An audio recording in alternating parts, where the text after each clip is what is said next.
فرماتے ہیں جو شخص ہر نماز کے بعد ان کلمات کو 7 بار پڑھے گا، ان کلمات کو کیا پڑھے گا؟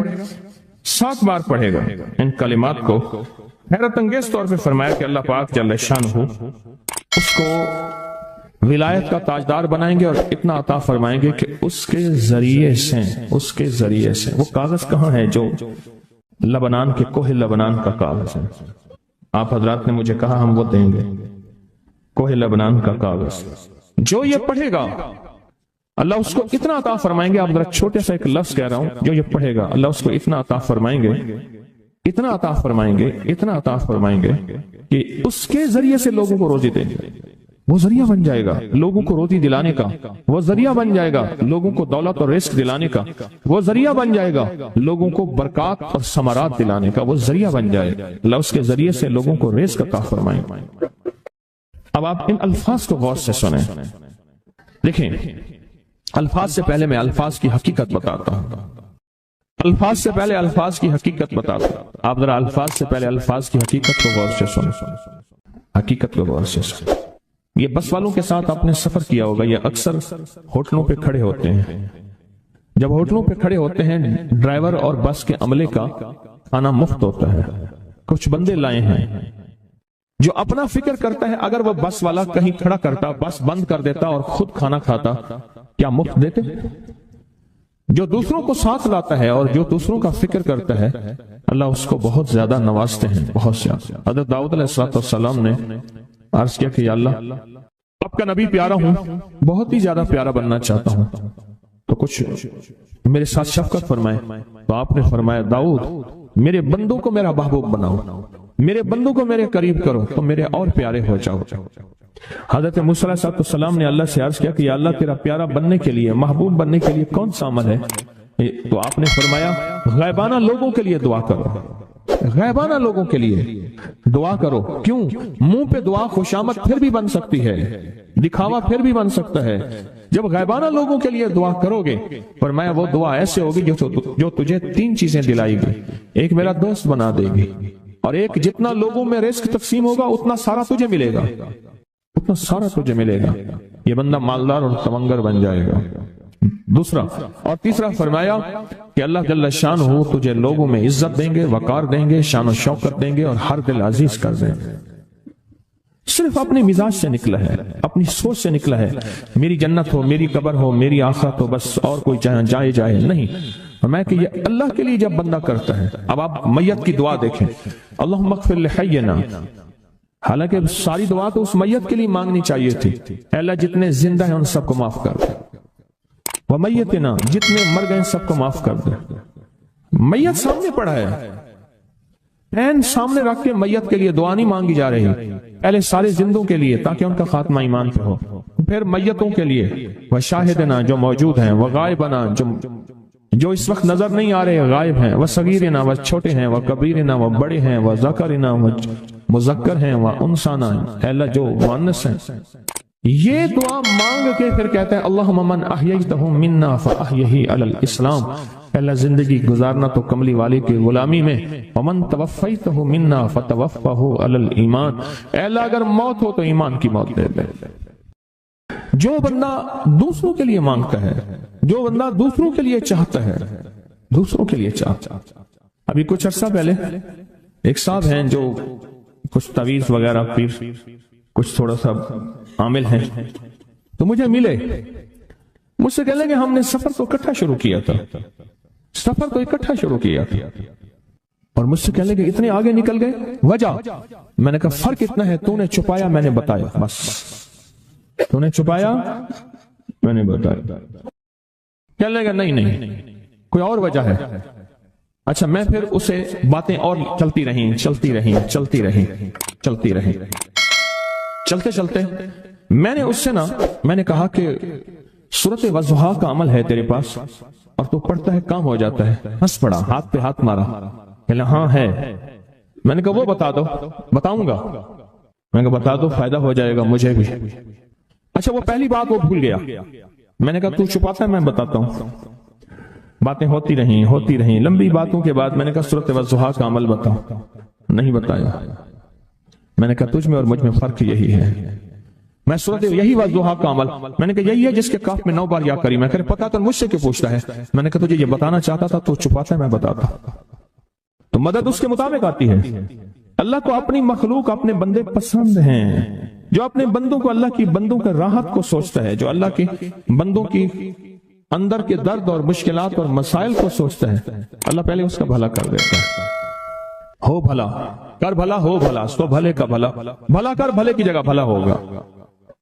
اب یہ جو دعا ہے، اب یہ جو دعا ہے جو میں آپ کو بتانے لگا ہوں، اب اس کے لفظوں پہ غور کریں. اللہم اغفر لامت محمد صلی اللہ علیہ وسلم. اللہ، اب حالانکہ آپ نے لیے پڑھ رہا ہے، اللہ ساری امت محمدیہ کو معاف کر. اللہم ارحم امت محمد، اللہ امت محمدیہ میں جتنے بھی ہیں سب پہ رحم فرما، رحمت فرما، مغفرت فرما. اللہم اصلح امت محمد، اللہ امت محمدیہ کی جتنی بھی مشکلات مسائل ہیں ان کی اصلاح کر دے، پریشانیاں دور کر دے. اللہم استر، اللہ ان کے پردے رکھ دے، امت محمدیہ کے پردے رکھ دے، امت محمدیہ کے پردے رکھ دے. اللہ کسی کے پردے نہ ہٹا، اللہ سب کی مغفرت فرما، اللہ پردے رکھ دے، پردے رکھ دے سب. اور اللہم اجبر، اللہم اجبر، کیا فرمایا؟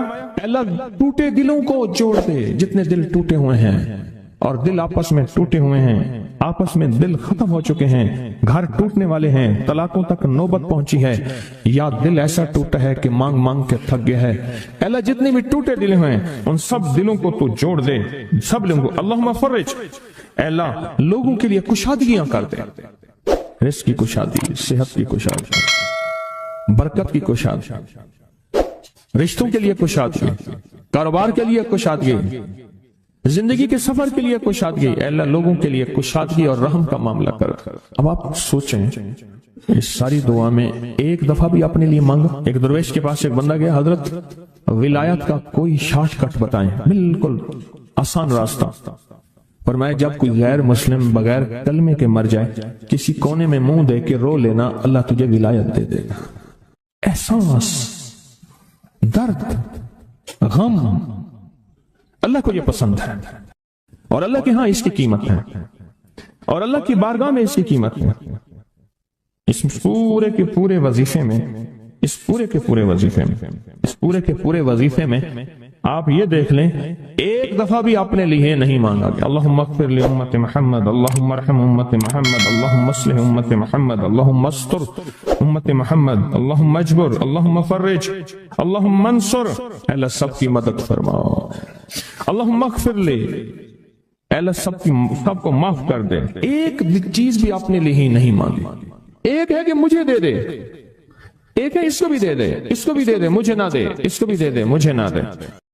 جو دوسروں کا فکر کرتا ہے، امت کے یہودی، عیسائی، ہندو، سکھ، نہ ماننے والے اور ماننے والے مسلمان، ان سب کا جو فکر کرتا ہے، اللہ اسے سب سے زیادہ بھی دیتا ہے، اللہ اسے جھکتا بھی دیتا ہے. یہ جو عمل ہے نا، یہ عمل عجب عمل ہے، عجب عمل ہے. یہ کاغذ جتنے پڑے ہیں دیکھیں کتنی تعداد میں ہیں جو مجھے دیے ہیں. یہ عمل ہے. امام جلیل یمنی یافعی فرماتے ہیں ہم چند دوست مل کر کوہ لبنان پر گئے تاکہ وہاں کے رہنے والے، سنا ہے کوہ لبنان میں وہاں عابد رہتے ہیں، زاہد رہتے ہیں، ابدال رہتے ہیں، شاید ہماری بھی کسی سے ملاقات ہو جائے. کہنے لگے ہم 3 دن تک مسلسل چلتے رہے، ہمیں کوئی ہستی نہ ملی. اسی دوران میں میرے پاؤں میں چوٹ لگ گئی اور میں چلنے سے عاجز ہو گیا. آخر میں بلند پہاڑی پر آ کر بیٹھ گیا. میرے ساتھی یہ کہہ کر کہ تم یہاں پر آرام کرو، ہم اطراف میں گھوم کر آتے ہیں کہ شاید کوئی ابدال مل جائے، کوئی درویش مل جائے، کوئی بزرگ مل جائے، اس کی ہم زیارت کر لیں، دعا کرا لیں. وہ دونوں چلے گئے، میں اکیلا بیٹھا رہا. شام تک نہ آئے، حتیٰ کہ رات ہو گئی، وہ نہ آئے. اکیلا پہاڑی اور بیابان میں تڑپتا رہا. بھوک، پیاس، دکھ، تکلیف، پاؤں کی تکلیف، پردیسی، مسافر، بیابان، جنگل. دوسرے روز میں نے وضو کے لیے پانی تلاش کیا تو پہاڑی کے نیچے پانی کا ایک چشمہ نظر آیا. وہاں وضو میں کے لیے کھڑا ہوا تو اثناء نماز کسی تلاوت والے کی آواز سنائی دی. نماز سے فارغ ہو کر میں آواز کی طرف چل پڑا. چلتے چلتے ایک غار نظر آیا. میں دیکھا تو ایک بزرگ ہیں اور وہ بھی نابینا ہیں. میں نے انہیں سلام کیا. انہوں نے سلام کا جواب کر کے پوچھا انسان ہو یا جن؟ میں نے کہا جی میں آدمی میں سے ہوں، انسانوں میں سے ہوں۔ اور پھر انہوں نے حیرت سے پڑھا لا الہ الا اللہ وحدہ لا شریک لہ، میں یہاں 30 سال سے ہوں اور آج تک میں نے کسی آدمی کو نہیں دیکھا۔ کتنے سال سے؟ 30 سال زندگی کے گزر گئے ہیں، آج تک ایک آدمی نہیں دیکھا۔ تم یہاں کیسے آ گئے؟ تم یہاں کیسے آ گئے؟ تم یہاں کیسے آ گئے؟ تو میں نے کہا کہ تم لگتا ہے تھک گئے ہو، تھوڑی دیر کے لیے سو جاؤ۔ میں آگے چل کے دیکھا تو غار میں 3 قبریں بنی ہوئی تھیں۔ مجھے حیرت ہوئی لیکن تھکان بہت زیادہ تھی، مجھے نیند آ گئی۔ ظہر کی نماز کا وقت ہوا تو انہیں آواز دی کہ اللہ تم پر رحم کرے، اٹھو نماز کا وقت ہے۔ باوجود نابینا ہونے کے اوقات نماز کے ماہر اور واقف تھے۔ میں نے اٹھ کے ان کے ہمراہ نماز پڑھی، اس کے بعد وہ عصر تک تلاوت کرتے رہے۔ جب عصر سے فارغ ہوئے تو کھڑے ہو کر انہوں نے 3 مرتبہ یہ دعا پڑھی جو یہ دعا میں نے ابھی پڑھی ہے، صرف 3 مرتبہ پڑھی، 3 مرتبہ یہ دعا پڑھی۔ عارف شاذلی ابو نعیم اصفہانی کے ساتھ لکھی ہے جب ہم مغرب سے فارغ ہوئے تو میں نے ان سے دریافت کیا یا شیخ آپ امت کی مغفرت والی یہ دعا آپ کو کس نے سکھائی؟ یہ آپ کو موتی ملا تو کہاں سے ملا؟ یہ سن کر اس نابینا بزرگ نے یوں فرمایا جو شخص اس دعا کو روزانہ دن میں صرف 3 بار پڑھ لیتا ہے اللہ اس کو ابدالوں میں شامل کر لیتا ہے۔ اور دنیا میں اس وقت اربوں کی آبادی ہے، کروڑوں کی نہیں، اربوں میں صرف 40 ابدال ہیں، 40 ابدال ہیں پوری دنیا میں۔ اور فرمایا جو شخص اس کو 3 دفعہ صبح شام پڑھ لیتا ہے، 3 دفعہ اس دعا کو روزانہ صرف 3 مرتبہ پڑھ لے اللہ اس کو ابدالوں میں شامل فرما دیتے ہیں۔ پھر میں نے دریافت کیا یا شیخ آپ کو یہ دعا کس نے سکھائی؟ اتنا بتلا دیں۔ اس نابینا شیخ نے فرمایا او اللہ کے بندے یہ ایک راز ہے، اس دعا کی حقیقت سننے کی تم میں طلب تو ہے لیکن تاب نہیں ہے، اس راز کو جاننے کا تحمل تمہارے دل میں کتنا ہو سکتا ہے؟ اتنا کہہ کر خاموش ہو گئے۔ پھر فرمایا کہ عارف باللہ شیخ ابوالحسن شاذلی فرماتے ہیں وہ دعا یہی ہے جو ابدال مانگتے ہیں، ابرار مانگتے ہیں، غوث مانگتے ہیں، ولی مانگتے ہیں، کتب مانگتے ہیں، اولیاء مانگتے ہیں، اور پھر اللہ سے جو مانگتے ہیں وہ ملتا ہے۔ اور اولیاء کاملین نے فرمایا یہ دعا خصوصی طور پہ حضرت خضر علیہ السلام نے سکھائی ہے ان اولیاء کو۔ اللہ کے ولیوں نے اپنی کتابوں میں ایک بات لکھی ہے ہم نے جب بھی اس دعا کو پڑھا اللہ پاک جل شانہ نے اس سے فوری عطا فرمایا، اللہ نے آج تک اس دعا کے مانگے کا رد نہیں فرمایا۔ ایک واقعہ ہے غزالی کرم اللہ وجہہ کا۔ غزالی ایک سفر میں تجارت کے سفر میں تشریف لے گئے، سفر تجارت میں آپ تشریف لے گئے۔ جب وہاں آپ تشریف لے گئے تو دیکھا ایک شخص ہے جھونپڑی، اس میں سے کرہانے کی آواز آ رہی ہے۔ آپ اندر تشریف لے گئے تو صاحب خانہ نے اندر سے آواز دی جو بھی صاحب آ رہے ہیں اجازت سے آئیں۔ سمجھ گئے اندر مستورات ہیں۔ وہ صاحب باہر تشریف لے آئے تو پوچھا کیا ہوا، کرہانے کی آواز کیا ہے؟ کہا میری بیٹی ہے جنگل میں لکڑیاں لینے گئی، اس کے اوپر ایک درخت گر گیا کاٹتے کاٹتے اور اس کی وجہ سے اس کی کمر ٹوٹ گئی ہے، اب یہ بستر پہ پڑی ہے، اب یہ بیچاری تکلیفوں اور دکھوں میں۔ آپ نے فرمایا کوئی مسئلہ نہیں، میں ایک عمل کرتا ہوں، تو ایسا کر صرف اس کا کپڑا لے آ۔ آپ نے اس کے کپڑے کو سامنے رکھا، اس کو کہا اس کو پکڑ اور اس کی طرف یوں انگلی کی اور یہ دعا جو اب ہم پڑھنے لگے ہیں بس یہ دعا پڑھی اور صرف چند بار ہی پڑھی تھی، اندر آوازیں خاموش ہو گئی، چپ ہو گئی۔ آپ نے فرمایا پوچھو جا کے۔ آپ وہ بندہ اندر گیا تو واپس آیا، کہا بیٹی کو نیند آ گئی ہے، آج کئی ہفتے ہو گئے ہیں سو نہیں سکی، درد سے کرہا رہی تھی، اس کو نیند آ گئی ہے۔ آپ فرمانے لگے میں سفر میں جا رہا ہوں، جب واپس آؤں گا نا پھر پوچھوں گا، اگر کوئی تکلیف ہوئی تو پھر دم کروں گا، پھر دعا کروں گا اور انشاءاللہ ٹھیک ہو جائے گی۔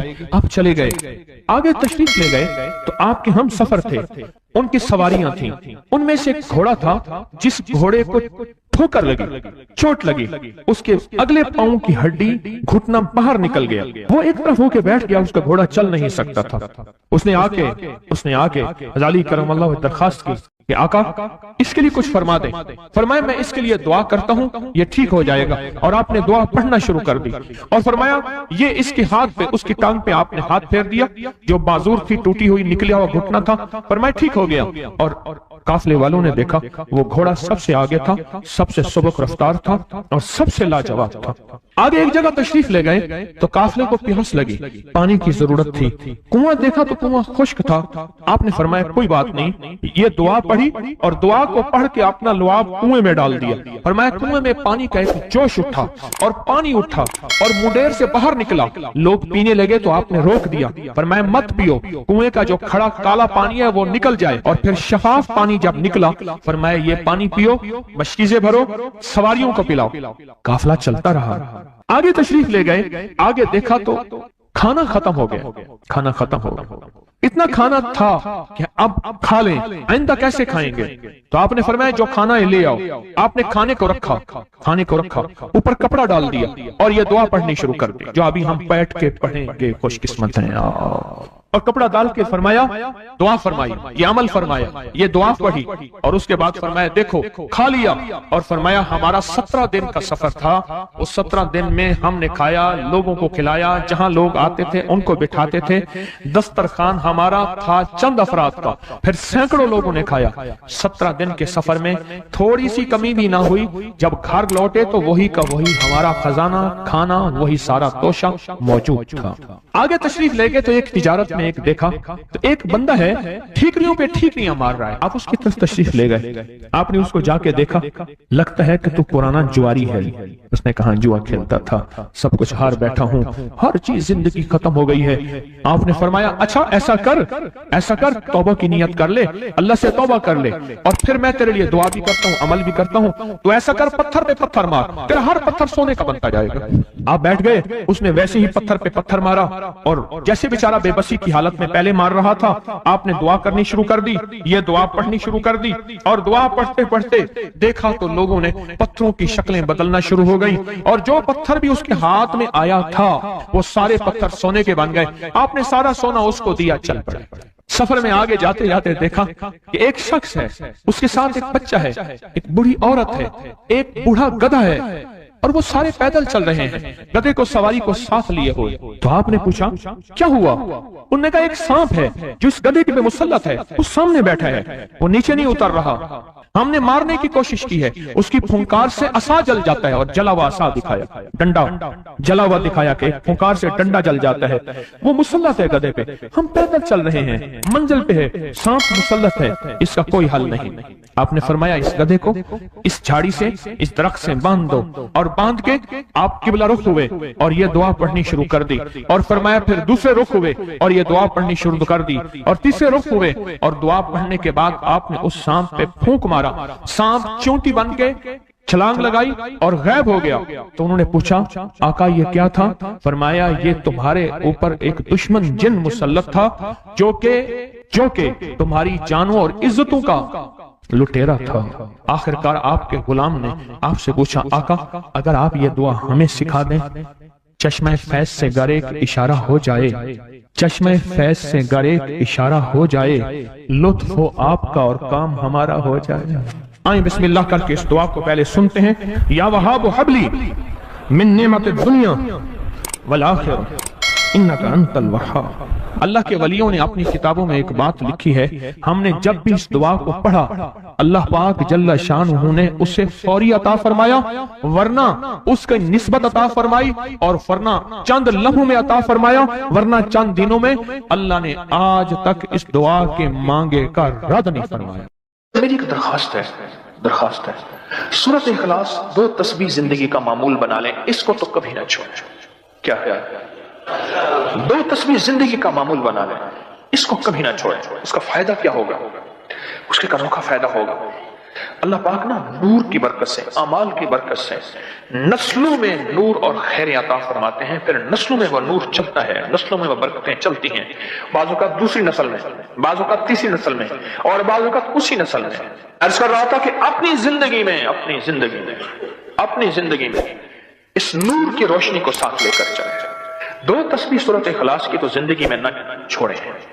سفر میں جا رہے ہیں, حضر میں جا رہے ہیں, صحیح جا رہے ہیں, پیدل چلتے پڑھ لیں، گاڑی چلاتے پڑھ لیں، گاڑی میں بیٹھے پڑھ لیں، کہیں دفتر میں بیٹھ کے پڑھ لیں، مجبوراً وضو نہیں تو بھی پڑھ لیں، پر چھوڑے نہیں۔ کیوں؟ آپ کی زندگی میں اس کا نور نسلوں میں منتقل ہوگا، اور اس کا نور نسلوں میں جائے گا، اور نسلوں میں رزق، دولت، عزت کے اللہ دروازے کھول کے دکھائے گا۔ ایسا نور ملے گا آپ سوچ نہیں سکتے، ایسا نور ملے گا۔ کون سا مسلمان ہے جو کہتا ہے مجھے سورۃ قل واللہ، سورۃ اخلاص نہیں آتی؟ ہر بندے کو آتی ہے۔ اگر کوئی کمزور علم رکھنے والا ہے تو تھوڑی سی محنت کرے، یاد کرے تو اس کو یاد ہو سکتا ہے، اس کو یاد ہو سکتا ہے۔ ایک میں آپ کو عجیب بات بتاؤں، شیخ ابوالحسن شاذلی رحمت اللہ علیہ، شاذلی سلسلہ، میں کہ جب تو اللہ سے خالص محبت کرنا چاہتا ہے اور چاہتا ہے کہ اللہ اس کے حبیب کی خالص محبت تیرے دل میں اتر جائے، اللہ اس کے حبیب کی خالص محبت تیرے دل میں اتر جائے، اور قیامت کے دن جب اعلان ہو وَامْتَازُ الْيَوْمَ أَيُّهَا الْمُجْرِمُونَ، مجرم علیحدہ ہو جائیں، ہمارے دوست علیحدہ ہو جائیں، ولی علیحدہ ہو جائیں، بدکار علیحدہ ہو جائیں، تو اس وقت تو اللہ کے دوستوں کی لسٹ میں ہو تو ایک عمل کر لے۔ فرماتے ہیں وہ عمل ہے کہ سورۃ اخلاص کو اپنے دل کی دنیا میں جگہ دے دے۔ اللہ اکبر۔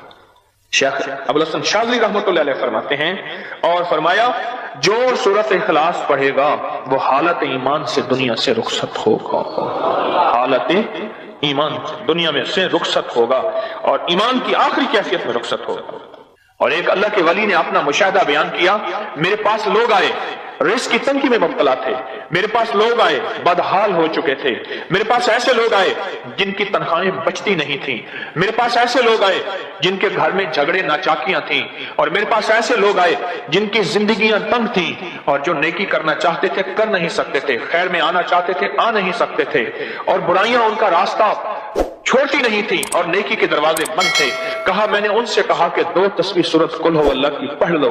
جب سے انہوں نے پڑھنا شروع کیا سورۃ قل هو اللہ ان کا ضامن بن گیا، اور سورۃ اخلاص ان کا سہارا بن گئی، اور سورۃ اخلاص ان کا ساتھی بن گئی، اور سورۃ اخلاص ان کا محافظ بن گئی، اور سورۃ اخلاص ان کا معاون بن گئی، اور سورۃ اخلاص ان کو زندگی میں لے کر چلنے والی روشنی بن گئی، اور ان سے سارے اندھیرے چھٹ گئے اور ساری ظلمتیں چھٹ گئیں، اور خیریں اور برکتیں ان کی چوکھٹوں ان کے دروں کو مالا مال کر دی۔